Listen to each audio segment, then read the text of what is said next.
importante interpretarlo porque eso nos permite saber cuándo hay normalidad y cuándo hay anormalidad, y en esos momentos de normalidad es cuando precisamente, si por algún motivo no hay un médico de base en el momentito, pues ustedes ya tienen la capacidad de decir esto no está correcto y podemos llamar o llamar a quien corresponda. Entonces los dejo con el doctor Emilio para que comience su ponencia. Gracias, doctor. Muy buenos días, ¿cómo están? ¿Cómo se encuentran? Muy bien, buenos días. ¿Quién está en posturno? Ah, vaya.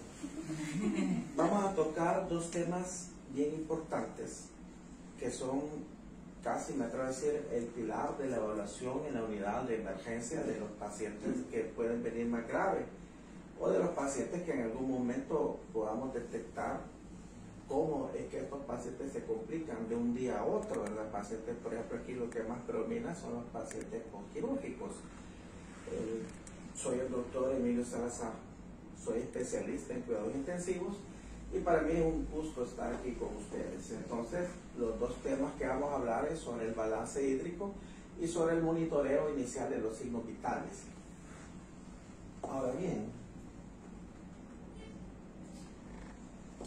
la definición de un balance hídrico, esta es una definición que yo elaboré de forma resumida porque quería que los aspectos más importantes estuvieran en la definición. Y básicamente es un estado de equilibrio en el cual la entrada del agua al organismo se iguala al total de sus salidas. El balance hídrico o un equilibrio hídrico en el organismo es una condición que debe permanecer en el cuerpo en condiciones normales. A esta función de nuestro cuerpo de mantener el equilibrio le llamamos hemostasia. Como recordarán, la hemostasia es el mantenimiento constante del agua, los electrolitos y temperatura y diferentes situaciones en nuestro cuerpo en un equilibrio constante. Nuestro cuerpo trabaja para mantener ese equilibrio. Lo que nosotros hacemos como enfermeras y como médicos es intentar medir de una forma objetiva cómo está el balance hídrico de nuestros pacientes, porque esto puede ser parte importante en la detección de los problemas y tanto como en el tratamiento y la recuperación de los mismos. Por ejemplo, nosotros podemos hacer muchos cálculos como los vamos a ver y los vamos a comprender de mejor forma al final de esta charla, pero hay ciertos datos que son equivalentes, pero son difíciles de obtener. Y quiero referirme al agua. Como sabemos, el ser humano en su mayor proporción somos agua. Se habla que del 60 al 70% de nosotros somos agua. Por tanto, el cuerpo hace muchas cosas para mantener el agua en cantidades y concentraciones normales. De un día a otro, el principal parámetro que basta con solo medirlo, nos puede decir si un paciente ha ganado líquidos o ha perdido líquidos, es el peso. De tal forma que cuando hablamos en las mediciones, decimos que 1 kilo es equivalente a 1 litro. Cuando decimos equivalente, quiere decir que no es lo mismo, pero es muy similar. Si un paciente ingresó el día de hoy y pesa 70 kilos, y mañana lo volvemos a pesar, y este paciente pesa 72 kilos, por ejemplo, no quiere decir que nuestro paciente engordó y ganó peso de 2 kilos, sino que lo más probable es que ha ganado 2 litros de agua. Los cambios agudos en el peso de una persona son cambios en su volumen de agua. Ahora, si usted dice, miren, este paciente pesa 70 kilos y en 3 meses lo vuelvo a medir y ya pesa 75 kilos, ahí sí hablamos de que aumentó peso o ganó peso por un factor nutricional. Pero, si fuera fácil poder medir a nuestros pacientes hoy y volver a medirlo mañana, podremos obtener un balance hídrico tan simple con medirlos, con pesarlos. Pero en la práctica, pesar a un paciente, imagínense un paciente obeso, un paciente con una insuficiencia cardíaca congestiva que se cansa solo de estar sentado, o un paciente que entró hipotenso, o un paciente que entró bien, pasó a sala de operaciones y algo sucedió en sala y ahorita está delicado, no lo vamos a decir, mire, póngase de pie, lo vamos a pesar. Hay básculas que pesan los pacientes en cuidados intensivos que están en la cama y la cama trae la función de báscula y por unos mecanismos lo levantan y logran obtener el peso. Pero para efectos prácticos, el peso, aunque es la mejor medida para saber si un paciente ganó o perdió líquidos, no es una medición fácil de obtener. Por tanto, perseguimos un balance hídrico. Y al hablar del balance hídrico, básicamente, el balance hídrico es la diferencia del agua ingerida más el agua que producimos menos todas las pérdidas. Y vamos a intentar calcularlo de la manera más objetiva.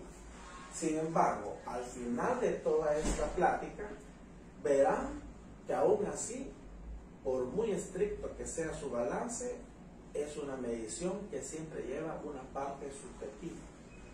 Por tanto, debemos esforzarnos y esmerarnos en que las cosas que podemos medir y las cosas que podemos calcular lo hagamos lo más exacto posible, porque así disminuimos el error humano. Ahora bien, vamos a hablar, como hemos dicho, que el balance hídrico total al final es la diferencia entre lo que entró al cuerpo y lo que el cuerpo perdió. Puede ser un balance total de 24 horas o puede ser un balance parcial que por lo general lo cierran ustedes y los médicos cada 8 horas. Y también un balance acumulativo. Por ejemplo, hoy ingresó un paciente, se le calculó su balance hídrico y quedó el balance total más 200. Pero usualmente los médicos ya al segundo día nos olvidamos de ese más 200. Pero el segundo día el balance quedó menos 300. Y el otro día el balance menos 300. El balance acumulado es la suma aritmética de todos los balances consecutivos en el día. Entonces miren qué interesante. Un paciente ingresó y a las 8 horas yo puedo saber cómo va su balance. Pero también a las 24 horas yo reviso su balance. Pero aún así, si el paciente está más delicado y estuvo más días con nosotros, a los 5 días es importante ver cómo está el balance acumulado de este paciente para saber para dónde vamos. Porque saber si un paciente tiene exceso de líquidos o déficit de líquidos en la práctica es una cuestión extremadamente difícil, pero sumamente importante para la recuperación de los pacientes. En base a eso, vamos a dividir esta plática en los dos grupos que hemos mencionado: los ingresos de líquidos y las pérdidas de líquidos. Vamos a hablar de todo lo que entra a nuestro cuerpo y que son las mediciones que nosotros vamos a hacer, que como ya lo saben bien y tienen descrita en la hoja de balance, separamos los ingresos de los egresos. Pero yo quiero hacer como un recordatorio de dónde vienen estos ingresos. Y lo he dividido en 3. 1, lo que ingerimos por la boca. 2, los líquidos que administramos en los sueros. Y 3, el agua endógena, que es el agua que nosotros producimos fisiológicamente. Pero antes de hablar de los ingresos, quiero hablar a qué pacientes les vamos a medir el balance hídrico. Bueno, pacientes que han tenido traumatismos severos, todos aquellos pacientes atropellados, heridas por arma de fuego, heridas por arma de blanca, pacientes con enfermedades crónicas preexistentes como insuficiencia cardíaca congestiva, diabetes mellitus, EPOC, pacientes que su enfermedad implique una pérdida de líquidos abundantes, diarreas, pacientes con enfermedades infecciosas que comprometan su vida y que muchas de estas enfermedades conllevan acumulación o pérdida de líquidos hacia tercer espacios casi todas las virosis, las arbovirosis como dengue, zika, chikungunya. En sentido común, todo paciente que veamos que tiene un compromiso para la vida. Es decir, probablemente no todos los pacientes requieren balance hídrico. Probablemente un paciente estable que ingresó para una colecistectomía electiva no requiere un balance hídrico. Pero sí, aquellos pacientes que presentan una situación que nos puede alertar de que hay un compromiso para la vida. En ese sentido, si el paciente está estable y la vía oral es funcional, lo que entra por la vía oral lo podemos dividir en dos aspectos. El agua libre. Y el agua libre es el agua que él ingiere. Que eso, ¿cómo lo tenemos? Preguntándole al paciente, ¿cuánto ha tomado usted de líquidos? Bueno, le va a decir, yo me he tomado un vaso de agua.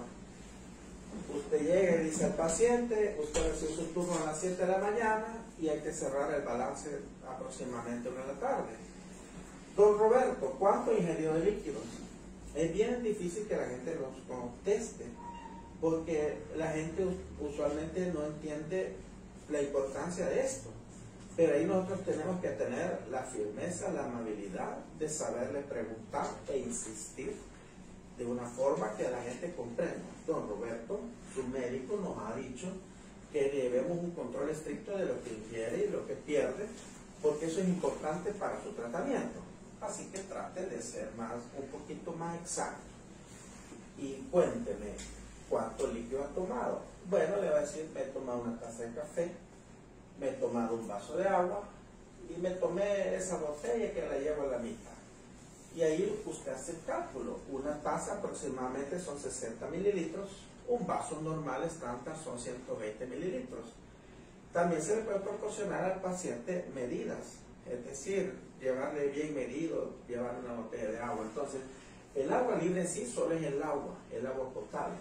Pero recordemos que también ellos pueden haber tomado café, chocolate, té, cualquier líquido que le haya proporcionado al hospital o que la familia se los haya dado. Y el agua en alimentos también es un cálculo, porque no podemos exactamente precisar cuánto lleva de agua lo que él ha comido en el desayuno. Y entonces hablamos que aproximadamente son 750 mililitros lo que consume de agua en los alimentos un adulto en 24 horas. Como pueden ver, esta parte del agua por vía oral tiene una parte que es medible y tiene una parte que es muy subjetiva. Por eso el balance hídrico al final no es del todo objetivo y tenemos que generarnos más en la parte que sí podemos medir por exactitud e interpretarlo con el estado clínico de nuestro paciente. La segunda parte del balance es plenamente medible con exactitud de los ingresos y son los líquidos que pasan por un catéter periférico. Ahí hablamos de las soluciones cristaloides, que son la solución salina normal, la solución Hartmann, suero mixto. Eso usualmente lo ponen en un solo renglón. Ahí va, en la hoja de balance usualmente está en un solo renglón, pero solo estoy desglosando para comprender todo lo que ya sabemos que va allí. Las soluciones coloides, que son todos aquellos que llevan proteínas o macromoléculas. Es decir, salino, Hartmann, mixto son líquidos con electrolitos. Y los coloides son las gelatinas, el hemacel, el gelaspam, la albúmina, los otros nombres con los que los llamamos como expansores, evolumen. Es decir, para hacer una diferencia, las soluciones cristaloides son todos los líquidos que llevan cloruro de sodio y electrolitos. Los que más ocupamos son el salino normal, el Hartmann y el suero mixto. Los coloides son toda la gelatina, como hemacel, albúmina, gelaspam, etc. También en la parte de los líquidos intravenosos van todos los medicamentos. Si le puso un antibiótico, si le cumplió levofloxacina, si le cumplió ceftriaxona, ahí va. Muchos de estos antibióticos los diluyen en otro volumen. ¿Alguien me puede mencionar un ejemplo de un antibiótico y en qué volumen lo diluyen? Cualquier antibiótico que... Ceftriaxona en 20 de agua destilada. ¿En cuánto? 20. En 20. Un gramo. Ok, entonces cuando cumple la ceftriaxona, agrega a los ingresos el volumen que le añadió al medicamento. En caso que un paciente necesite nutrición parenteral, también va en ese espacio de los líquidos intravenosos las nutriciones parenterales, que son desde los parenteral periférica, como los aminoácidos al 3%, la aminoácidos al 10% y las nutriciones parenterales totales. Las cargas de reanimación también van en este renglón, ¿verdad? Es decir, de pronto su paciente está hipotenso, usted le reporta al médico y él dice, cúmplale 250 de salino a chorro. Son las cargas de reanimación. ¿Qué otro líquido va en los líquidos intravenosos? Todos los hemoderivados. Si le transfundió una unidad de glóbulos rojos, si le transfundió una unidad de plaquetas, si le transfundió una unidad de hemoderivados. Por ejemplo, si le transfundió una unidad de glóbulos rojos empacados, usted ve que le pasó una bolsita de sangre. ¿Alguien me puede recordar cuánto volumen equivale una unidad de glóbulos rojos empacados? No, 250. Así es, alrededor de 250 a 350 ml. La idea es que tengamos en mente un valor, o si tenemos dudas podemos preguntar al banco de sangre, mire, una unidad de glóbulos rojos empacados, ¿cuánto de volumen tiene? Entonces, si usted ve que le pasa una, hablemos de 250 a 300 ml por cada unidad de empacados. Igual el plasma se habla de 250 y las plaquetas andamos entre 125 y 200 ml por cada unidad de hemoderivados que le estemos administrando a nuestro paciente. Ahora bien, el agua endógena. El agua endógena, como dice endo, es de adentro, es el agua que el cuerpo produce. ¿De dónde producimos agua nosotros? De nuestro metabolismo. Todos los alimentos que ingerimos, carbohidratos, lípidos y proteínas, finalmente, a través del metabolismo, liberan agua. Y ese es el agua endógena. El cálculo del agua endógena, como es algo que no podemos medir, se ha hecho estudios y se ha demostrado que producimos alrededor de 10 a 15 mililitros por hora en adultos normales de 70 kilos. Estamos hablando de 250 a 350 mililitros al día. Tenemos todos los ingresos y los sumamos. Y ya tenemos la parte de cuánto líquido hemos administrado y cuánto líquido ha producido nuestro paciente a través del agua endógena. ¿Alguna pregunta? Vamos a hablar de las pérdidas. Las pérdidas tenemos que dividirlas en lo que son pérdidas insensibles y pérdidas sensibles. Como su nombre lo dice, las pérdidas insensibles son todas aquellas pérdidas que nosotros, la persona, el paciente, no percibe. Pero perdemos agua. Minuto a minuto, aunque usted no sienta nada, está perdiendo agua. Por dos mecanismos, evaporación y por la respiración. Si lo quiere ver de otra forma, perdemos agua por la piel y por el pulmón, sin que nos demos cuenta. De evaporación se habla de aproximadamente que perdemos 100 mililitros al día. ¿Qué es esto de la evaporación?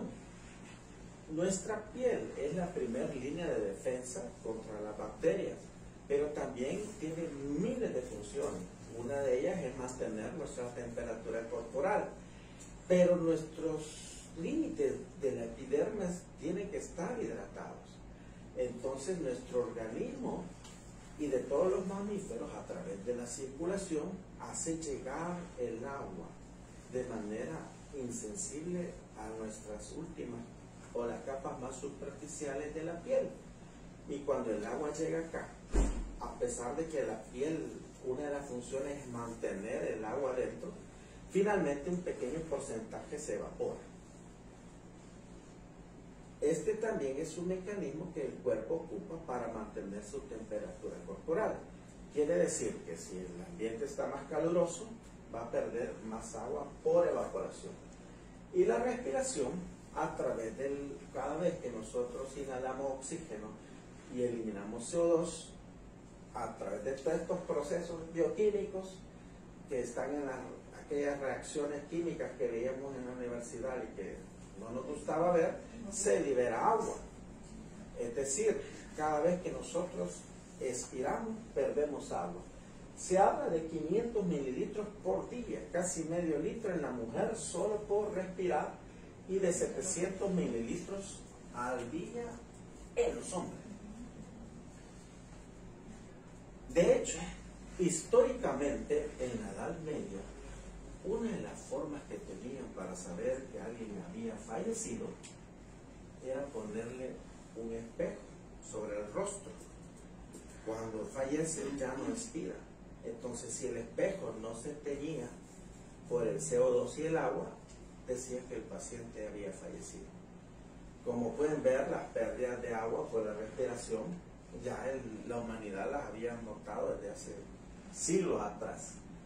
Entonces, estas dos pérdidas insensibles son las pérdidas insensibles fisiológicas. Es decir, un paciente sano las presenta, una persona normal las presenta. Por eso le llamamos pérdidas insensibles fisiológicas. Pero tenemos pérdidas insensibles patológicas, que son las que tenemos que considerar. Es decir, patológico es algo que viene secundario a una enfermedad. Y tenemos dos. La herida operatoria abierta. Esto se refiere a que cuando usted entra en una cirugía, por ejemplo, de cráneo, de craniotomía, al abrir el cráneo, al liberar el cráneo, y usted ve el cerebro y se maravilla de lo que puede hacer la medicina, ella está perdiendo agua. Cuando entra usted a una toracotomía, ya sea de emergencia o electiva o lo que sea, y se abre el pulmón, el agua se evapora. Y el anestesiólogo que está entrenado para esto, él sabe que está perdiendo agua. Y por eso le pone más líquidos en estas situaciones.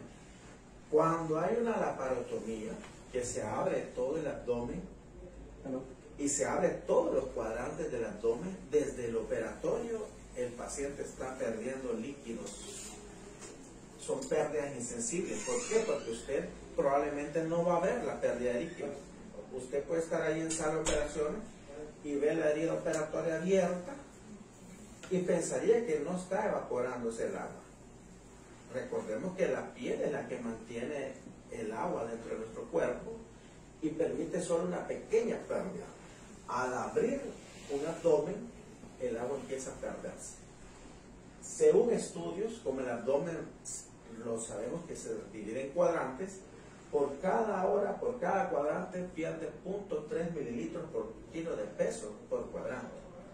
Y si este paciente, por alguna razón, la herida no se puede cerrar después de la laparotomía, las pérdidas continúan en el postquirúrgico y tenemos que considerarlas para la reposición de líquidos de nuestro paciente. La otra causa patológica de pérdidas insensibles es la fiebre. Por cada grado de temperatura arriba de 37.5 aumenta la pérdida insensible en 0.5 ml kilo por hora. En conclusión, el cálculo de las pérdidas insensibles es bien difícil. En condiciones normales se habla de este mismo valor, 0.5 a 1.0 mililitros por kilo hora, para un paciente normal. que yo creo que las pérdidas insensibles rara vez uno las ve reflejadas en el balance, pero ahí están y son bien importantes. 0.5 a 1.0 mililitros por kilo hora en paciente normal. Si su paciente tiene día operatoria, ahí está la fórmula para calcular según los cuadrantes que está abierto. Y si tiene fiebre, ahí está el valor por cada grado de temperatura que se debe agregar a las pérdidas de líquidos de nuestro paciente.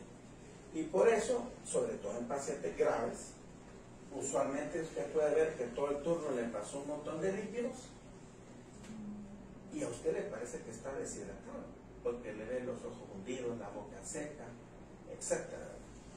Porque hay pérdidas insensibles.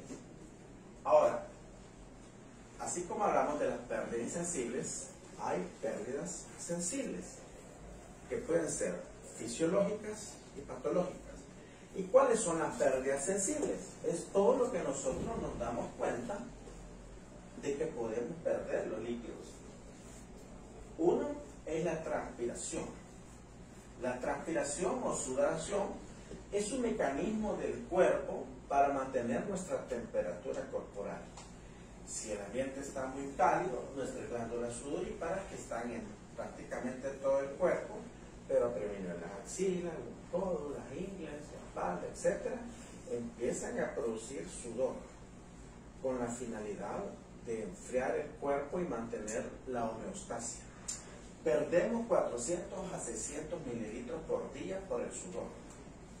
Entonces, las pérdidas fisiológicas sensibles, es decir, que el paciente y nosotros podemos percibir, son tres: la transpiración o sudoración, la orina y las heces.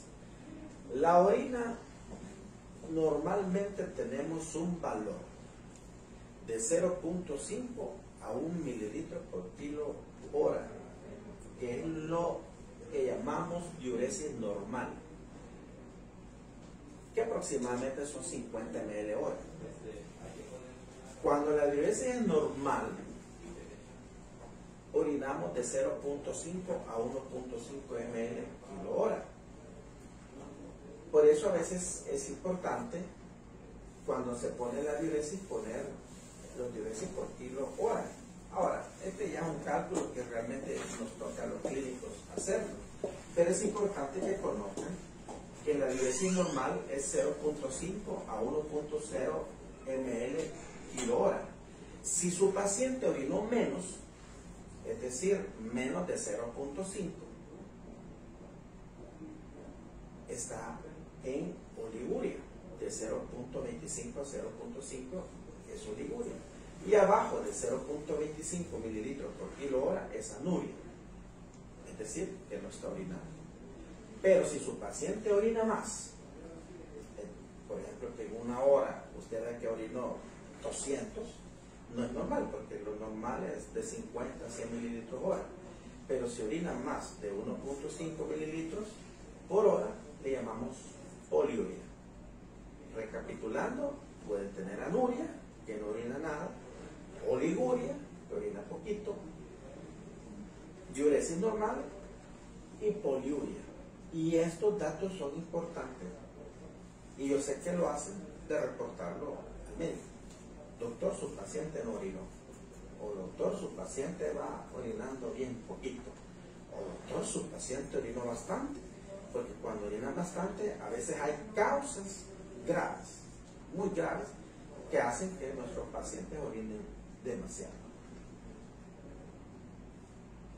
Pero también tenemos pérdidas patológicas. ¿Cuáles son las pérdidas sensibles patológicas?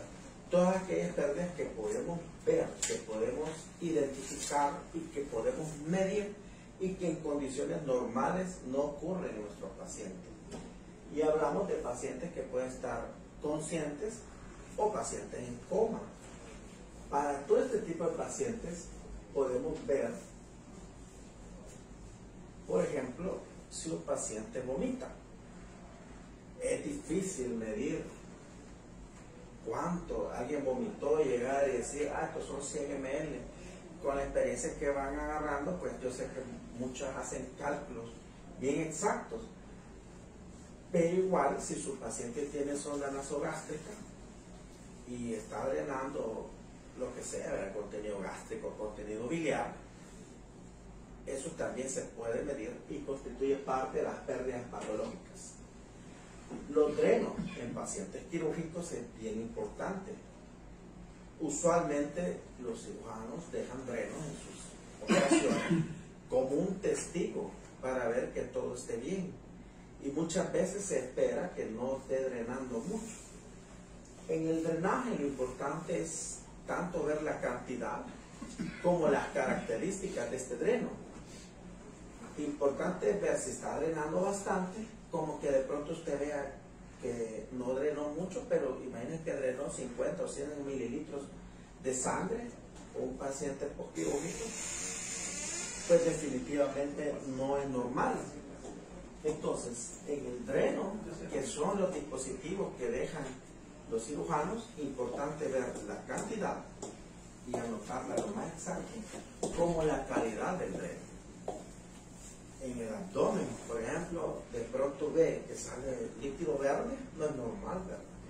O ve que sale contenido intestinal, o heces por un dreno, o sangre. Son situaciones que definitivamente deben reportarse de inmediato.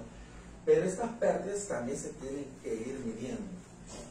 El drenaje de cavidades es similar a un dreno, pero aquí me refiero a los dispositivos.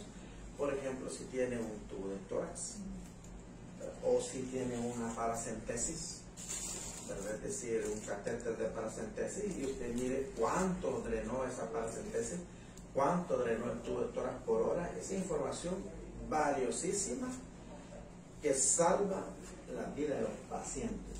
Las ostomías se refiere a toda comunicación creada quirúrgicamente de cualquier parte del intestino con el exterior. Ahí va la gastrostomía, que es una comunicación del estómago hacia el exterior. La ileostomía, comunicación del ilio. Duodenostomía, ¿por qué no? Colostomías, todas esas aberturas del intestino hacia el exterior y que están drenando, tenemos que hacer la diferencia, porque no es un dreno, sino que es un drenaje del contenido intestinal creado quirúrgicamente. Entonces aquí sí va a ver que hay heces, que hay bilis, etc. Pero no sangre. Eso se mide. Las fístulas, la definición embriológica de una fístula es la comunicación de dos epitelios. ¿A qué se refiere eso?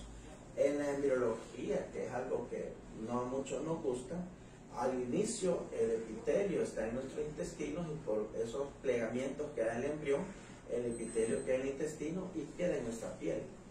Cuando por alguna razón patológica el intestino hace una perforación y se comunica con la piel, los dos epitelios se comunican.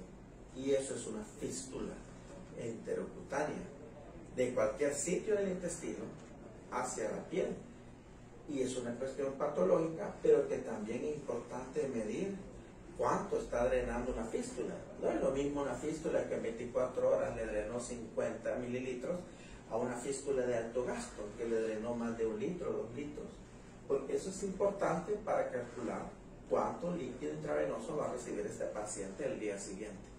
Es decir, el balance al final nos sirve. Bueno, está perdiendo líquidos, le ponemos más para que nuestro balance sea neutro. O se está sobrecargando de líquidos, le ponemos menos líquidos. La otra pérdida patológica son los sangramientos, que también se tienen que medir.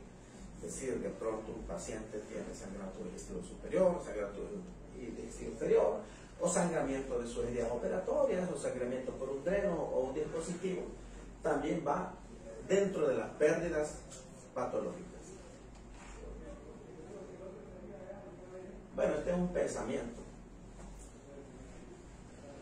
En lo pequeño está lo grande, porque muchas veces nosotros menospreciamos las oportunidades que la vida nos da. Y a veces las cosas pequeñas son las que traen grandes cambios. Igual es en nuestros pacientes. A veces las cosas más pequeñas que parecen insignificantes, ahí está la clave para que el paciente se recupere. Hemos terminado la parte del balance hídrico. Hemos hablado de cómo el balance hídrico tiene que ser neutro.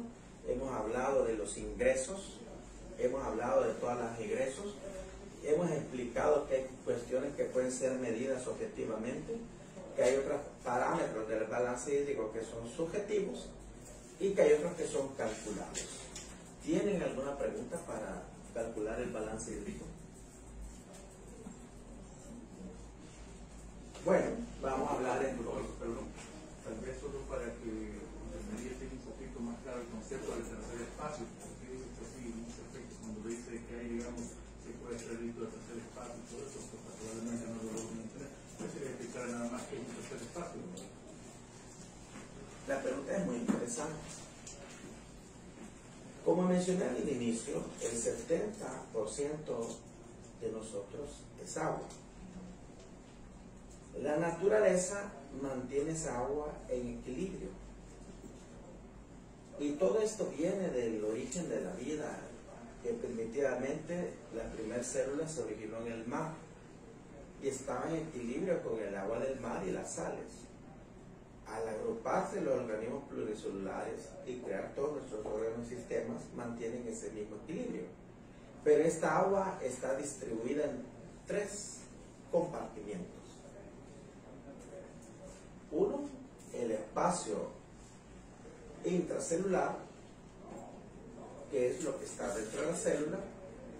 2, el espacio intersticial, que es el agua que baña a nuestras células, que imita o simula el origen de la vida cuando la única célula estaba bañada por todo el mar. Y el espacio intravascular, que es el espacio que está en nuestras arterias. El espacio intravascular es la sangre, sus derivados sanguíneos, el plasma, líquido, electrolitos, y tiene un volumen aproximado para el adulto de 5 litros. Está el espacio intersticial, que es el que baña nuestras células, donde nuestras células nadan e intercambian nutrientes, sales, electrolitos, mensajeros, mediadores químicos, todo lo que le puede ocurrir. Y él está el espacio intravascular. Pero hay un espacio que es virtual. Ese le llamamos el tercer espacio. Es un espacio que existe, pero que en condiciones normales su volumen es pequeño. Por ejemplo, en el pulmón está envuelto por una bolsa que se llama pleura, y estas pleuras son 2, la pleura visceral y la pleura parietal. Entre esas 2 pleuras solo hay una cantidad escasa de líquido que permite que cuando respiramos el pulmón deslice. Igual nuestro cerebro está envuelto por 2 capas de meninges y así sucesivamente. Quien mantiene el agua donde debe de estar, principalmente en el intravascular, son las proteínas. Las proteínas son macromoléculas que ejercen atracción hacia el agua y la mantienen en el intravascular. Imagínense una gran arteria como un colador, donde las proteínas no logran pasar por los poros del colador. Eso es en condiciones normales. La presión que ejerce la proteína al jalar el agua al intravascular se llama presión coloidosmótica y fue ampliamente descrita por Frank Stanley cuando empezó a describir todo el mecanismo de la circulación, y el cirujano Harvey, que fue el primero que describió la circulación y el corazón como bomba. Cuando hay enfermedades graves, pueden suceder varias situaciones. Uno, que haya pérdida de las proteínas. Si no hay proteínas en el intravascular, no hay quien arrastre el agua hacia la arteria. Y entonces todo el agua se va, se fuga. Y entonces el tercer espacio crea importancia. Usted le pasa 2 litros de suero a su paciente Y como no hay proteínas, el agua fuga al tercer espacio. Y usted puede verlo ya cuando es más avanzado con el edema. De tal forma que usted puede ver un paciente edematizado, como que es sapo, y está deshidratado, porque el intravascular está despetado. La segunda condición más importante donde puede haber fuga al tercer espacio es en las infecciones severas. Todas las enfermedades virales, los arbovirus que ya mencioné, Zika, dengue, chikungunya, COVID-19 y todas las infecciones bacterianas por hongos producen un fenómeno que se llama aumento de la permeabilidad capilar. Es decir, nuestro sistema inmune libera mensajeros que llegan a las arterias y hacen que esos poros donde la proteína no pasaba se hagan grandes. Las proteínas se van al tercer espacio y con ellas se va el agua. Entonces el tercer espacio es un espacio virtual que su volumen en condiciones normales es insignificante, pero en condiciones patológicas puede implicar grandes pérdidas de volumen y podemos tener pacientes con hipervolemia, es decir, que han ganado volumen y están deshidratados. Ahora vamos a ver el monitoreo de los signos vitales. Y esto es una definición que yo elaboré, porque vi muchas definiciones y todas erraban en el objetivo. ¿Qué son los signos vitales? Es lo que nos demuestra que un paciente está vivo. ¿Qué son los signos vitales? Es lo que un cadáver no presenta. Por ejemplo, le voy a hacer una pregunta. ¿El peso es signo vital? ¿El peso? ¿El signo vital? Ajá, ¿es un signo vital el peso? No, No, ¿verdad? ¿Por qué? porque es una medida. ¿Cómo es? El peso de lo del cuerpo de la persona. Así es. El peso no demuestra que está vivo. Un cadáver pesa. Un cadáver pesa. Entonces los signos vitales, aunque en muchas hojas de muchos hospitales veo que el peso lo ponen como signo vital, tenemos que tener claro. ¿Por qué tener claro el concepto? Porque es lo que nos va a demostrar que nuestro paciente, uno, está vivo, y segundo, que si uno de estos está alterado, por muy sutil que sea su alteración, hay compromiso de la vida. Por eso son parámetros medibles, los podemos medir objetivamente, que demuestran la vida en una persona y permiten evaluar el nivel de compromiso de la misma. Como los signos vitales demuestran la vida de una persona, si yo recibo en la emergencia un paciente con alteraciones en sus signos vitales, tenemos que encender una alarma de que este paciente puede morir. Por eso no existe desde el punto de vista de la medicina intensiva, es que el paciente estaba bien, toda la noche estuvo bien y súbitamente ahorita falleció. Eso es falso.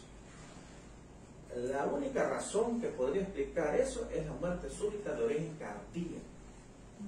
Y eso es lo que vemos cuando vemos los partidos y los jugadores están jugando y de repente cae uno al suelo. Una muerte súbita cardíaca. Pero un paciente que llega enfermo a un hospital, que llega caminando, él gritó que estaba grave. ¿Y cómo lo gritó? Con cosas tan pequeñas. Un aumento de su frecuencia cardíaca, un aumento de su temperatura o una disminución de su temperatura, un aumento o disminución sutil de su presión arterial. Desde ahí el paciente ya avisó que puede tener algo grave. No todo paciente que tenga signos vitales alterados está grave y va a ir a cuidados intensivos, pero debe encenderlos una alarma para descartar que solo tengo una fiebre, pues. En ese sentido, hay dos tipos de medición de signos vitales.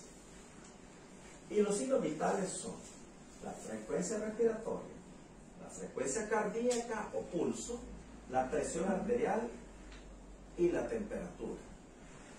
Estos 4 parámetros los puedo medir de dos formas. De forma manual o de forma monitorizada, de forma digital. ¿Cuál es mejor? La que usted tenga disponible. Pero si usted tiene las dos,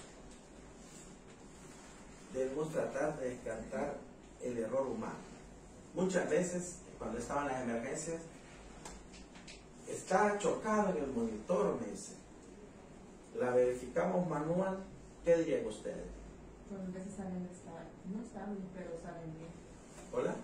Que muchas veces en el monitor nos da un, por decirlo así, nos tira que ya no hay ni frecuencia cardíaca ni presión arterial, pero cuando ya uno lo toma con otros aparatos, como un oxímetro de dedo, todavía tiene frecuencia cardíaca o saturación.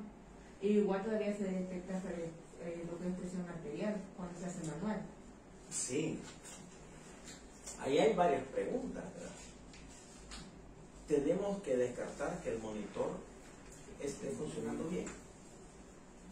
En ese caso que usted escribe, definitivamente el monitor o era de mala calidad, o estaba mal conectado al electrodo, o el brazalete no servía, o el monitor en sí no funcionaba.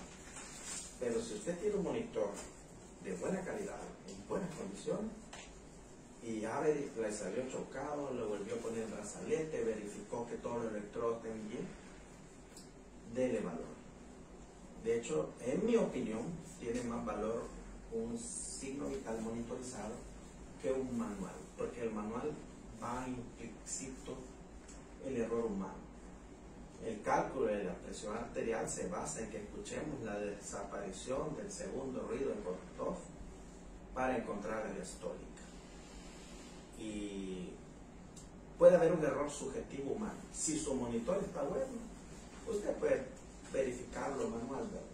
Pero el monitoreo da tanta información valiosa, precisa, objetiva, y más en tiempos de pandemia, ¿verdad? Que no podemos estarnos acercando mucho a los pacientes, tiene un amplio valor. Dentro del monitoreo hay otro, el monitoreo de los signos vitales puede ser no invasivo, que son los monitores tradicionales que tenemos, ¿verdad? Que constan del brazalete, del oxímetro y los electrodos. Pero también hay monitoreo invasivo, que no es el objeto de esta plática, pero quiero mencionarlo para que lo conozcan.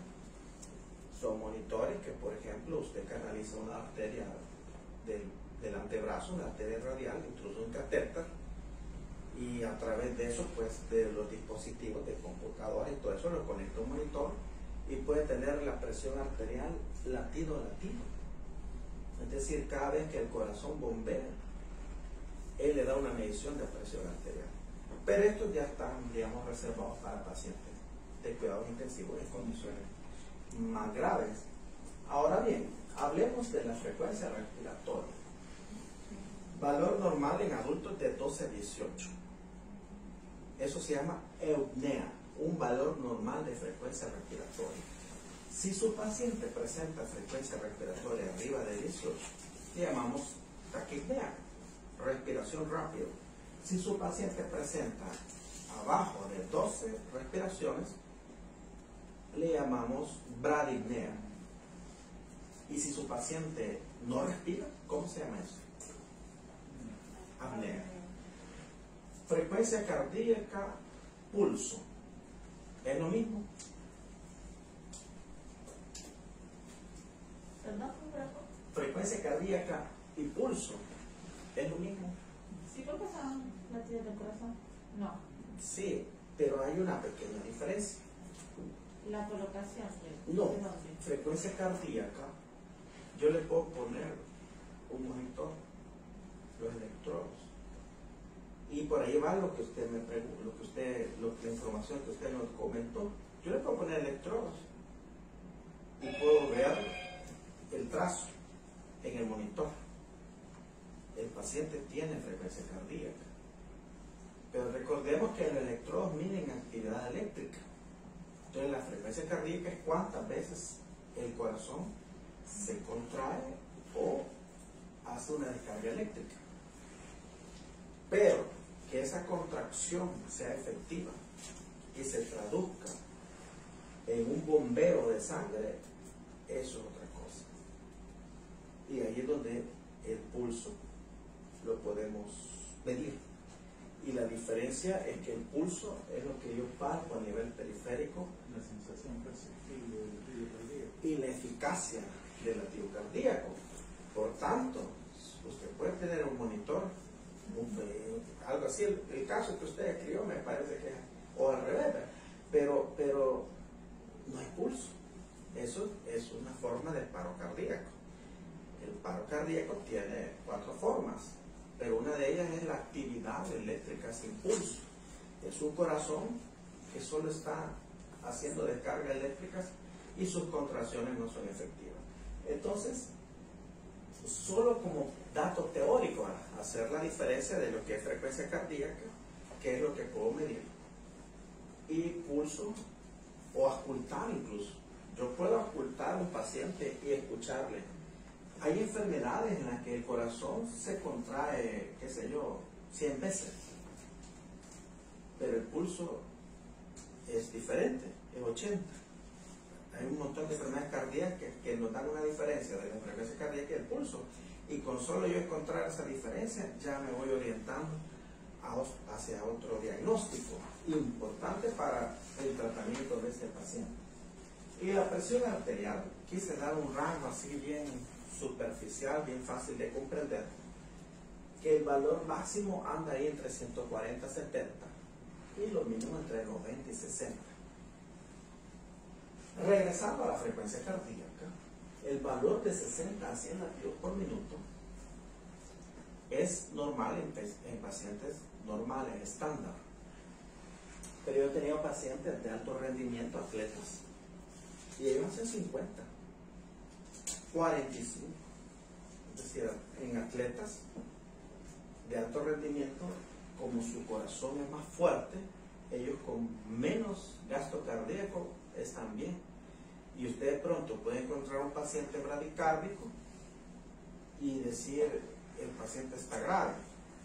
De inmediato usted tiene que preguntarle, usted hace ejercicio, usted es atleta, usted corre, usted está en alguna situación, y muchas veces va a hacer eso. Sin embargo, 60 a 100 es lo normal. Abajo de 60 es bradicardia. Y si no hay frecuencia cardíaca, se llama asistolia. Arriba de 100, alguien puede llegar taquicárdico. Se acaba de bajar del bus, llegó caminando, corriendo, y la evaluación inicial puede ser que esté taquicárdico.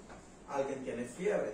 Por cada grado de temperatura arriba de 37.5, nuestro corazón aumenta 10 latidos por minuto. Entonces, si alguien llega con 39, puede llegar con 115, 120 y ser por taquicardia. Casi todas las enfermedades infecciosas dan fiebre y dan taquicardia. Solo hay una que característicamente da bradicardia relativa. ¿Alguien recuerda cuál es? Que es muy común. Así es, la salmonelosis, fiebre tifoidea, llegan con 40 y usted va a encontrar una frecuencia cardíaca de 60. Eso se llama bradicardia relativa. Lo menciono para que lo analicemos. Se llama relativa porque el paciente febril tiene que estar taquicárdico. Y la tifoidea, una de las características que si uno la encuentra casi se puede quemar las manos de tifoidea, es eso, una fiebre con una frecuencia cardíaca que puede ser normal o baja. Ahora, con la presión arterial, como la meta es describir aquí los signos vitales para un paciente en la unidad de emergencia, la AHA, que es la Asociación Americana del Corazón, da los valores de presión arterial por estadio para clasificar la hipertensión arterial, pero no es el objetivo de esta imagen. Entonces, la imagen es solo para tener un rango. Abajo de 90-60 le llamamos hipotensión y arriba de 140-70 hipertensión. La temperatura El valor normal es de 37 a 37.5 grados centígrados axilar. Con la temperatura tenemos un gran problema, porque como sabemos, bueno, yo de estudiante recuerdo que cuando se caía un termómetro de mercurio y se quebraba, la aflicción era apagarlo. Pero ahora sabemos que cuando se cae un termómetro de mercurio y se rompe, se libera una gran radiación. ¿Cuántos sabían eso? Y que en otros países, cuando eso sucede, hacen un gran aislamiento de la habitación donde se cayó por la exposición a la radiación, de tal forma que hoy casi no vemos termómetros de mercurio. Y tenemos los termómetros infrarrojos, los que actúan a distancia, los que actúan por contacto, y las mediciones no son muy exactas. Incluso esos digitales, es raro encontrar uno que dé una medición exacta, y tenemos un problema real. Ahora los monitores de signos vitales, incluso los más sencillos que traen el componente para la temperatura, sí son bastante fidelinos, lo que trae el alambre y usted lo pone bajo la axila y ahí sensa la temperatura del paciente. Sin embargo, de 37.5 a 38 febrícula, de 38 a 40 fiebre y arriba de 40 hipertermia,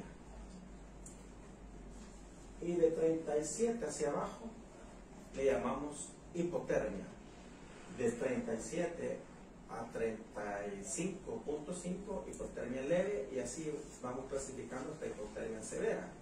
Es muy raro ver hipotermias acá en nuestro país. Esto es frecuente allá en los países de Europa, Estados Unidos, gente que sufre inmersión al agua congelados, etc.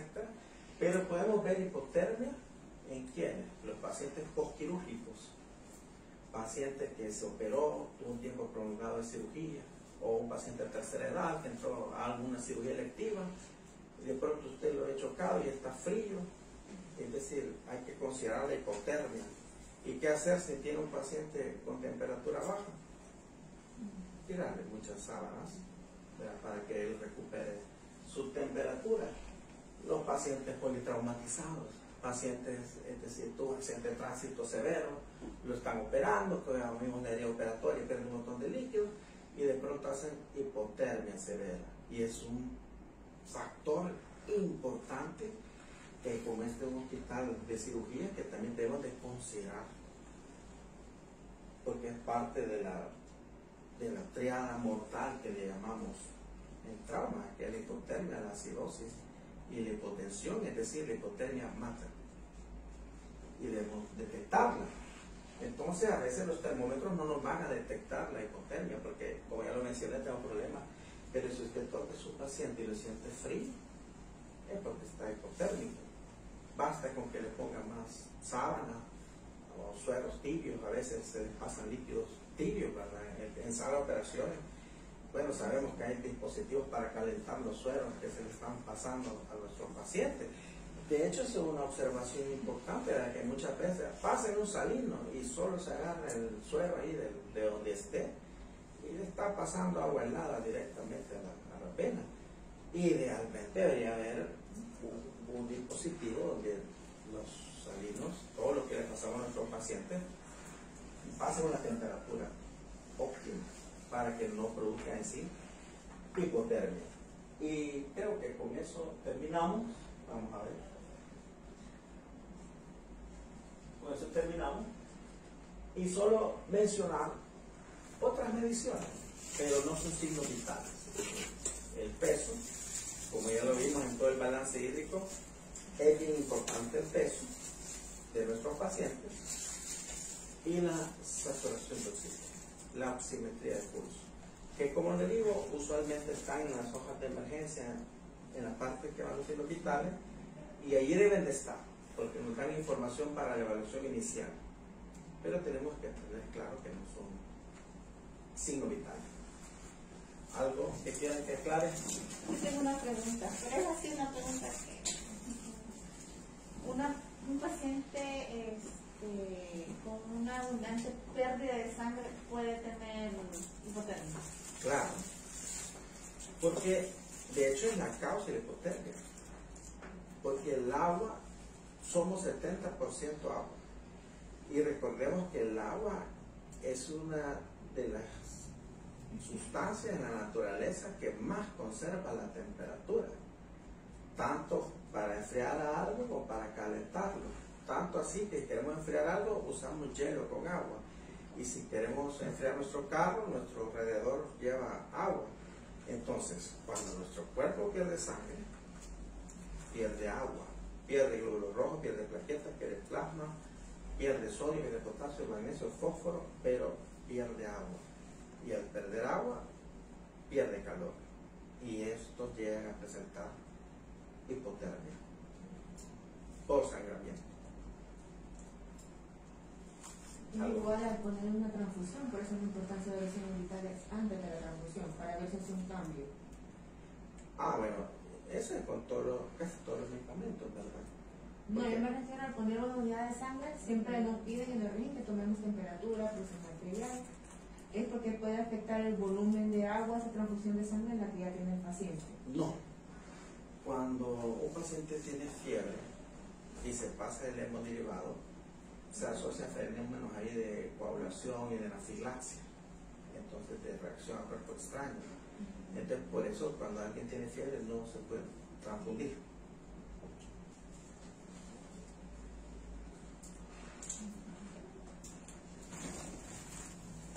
Bueno, si no, pues ahí está mi contacto. Cualquier pregunta, con gusto ahí la atendemos. Posteriormente, ha sido un gusto estar aquí con todo el personal.